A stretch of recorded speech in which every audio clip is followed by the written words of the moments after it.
Hi everyone, it's Miss Ellen from Spellbinders. Today I'm going to tell you the story of the woman who outshone the sun. Now, the day that Lucia Zenteno came to town, everyone was astonished. The villagers didn't know who she was. They had never seen someone so beautiful.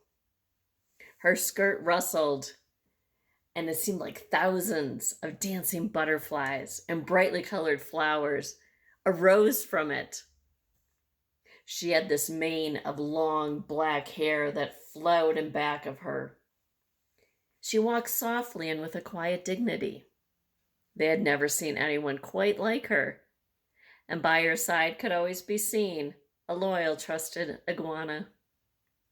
Now none of the villagers knew who she was or where she came from, but Lucia Zenteno had a light that shone from within. Why, the people said she even outshone the sun. Others said it was that hair, that glorious hair flowing in back of her, just seemed to black out all the other light. They were a little afraid of her. They had never known someone so wonderful and yet so strange.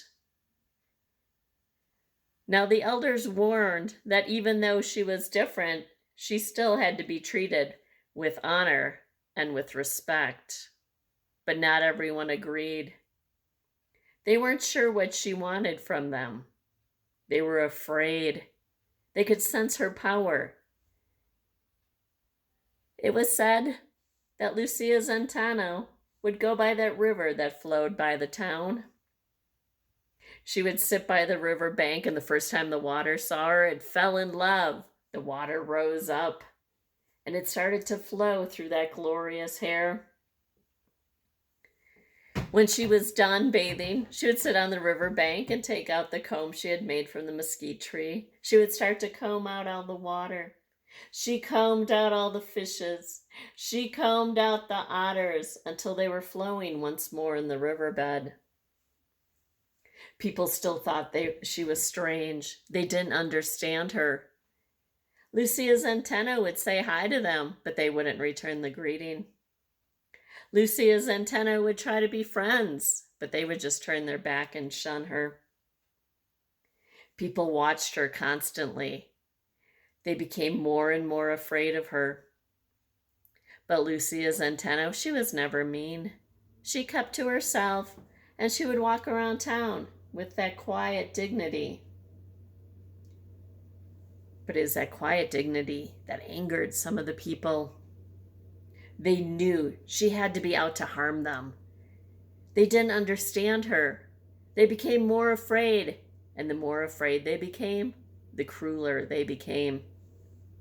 They finally felt they had no option but to drive her from town. Lucia Zenteno was sad. She went down to the river to say goodbye one last time. The water rose up as it always did. It started to flow through that glorious hair. But the difference was this time when she sat and started to comb it out, the water and the fishes and the otters would not leave. She stood up and left town, and as she did, the river went with her. Now the people, they saw it. They saw Lucia Zenteno leaving town. They saw the river was going with her. They were in despair. They never thought that the beautiful river would ever leave them, no matter what they did. After she had left, there were no more green trees. There were no more cool breezes. The rain stopped flowing. They couldn't hear birds chirping anymore. And in that dry river bed that just looked like a serpent of sand, no more fishes played. No more otters played.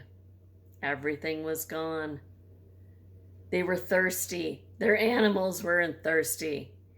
They didn't know what they were going to do if they were finally realizing how much they needed that river. And they realized how much that river loved Lucia Zenteno. The drought continued. The elders said we must find her and beg her forgiveness. Not everyone was ready. They were still afraid. But then the drought continued. They still suffered. There was no water to drink. Their animals suffered. And finally, everyone agreed it was time to find Lucia Zenteno. The entire village set off together. They walked for days before they found the cave that Lucia Zenteno had sought refuge in. They couldn't see her face.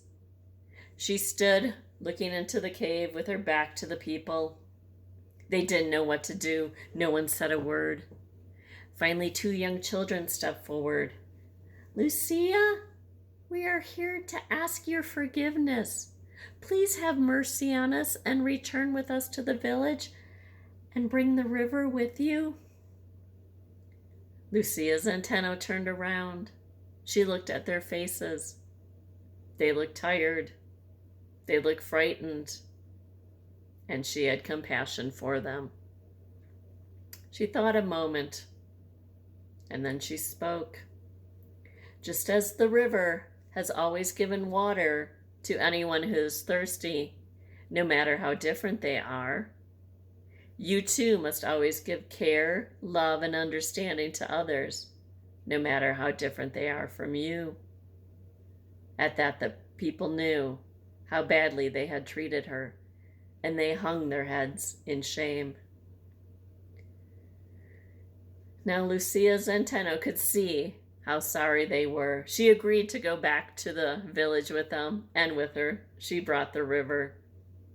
She sat down on the bank, and this time when she brought out her comb, she started to comb it out, the water. She started to comb out the fishes. She started to comb out those otters. And they started to flow once more as they had before. The people were overjoyed. They jumped in the river. They splashed. They poured water over themselves. They poured water over their animals. And all of the excitement, no one noticed that Lucia Zenteno had disappeared.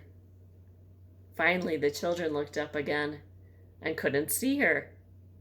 They asked the elders where she had gone.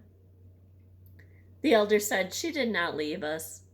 Lucia Zenteno will always be around here unseen, offering her guidance, that we can remember how important it is to always love, care for, and understand people who are different from you.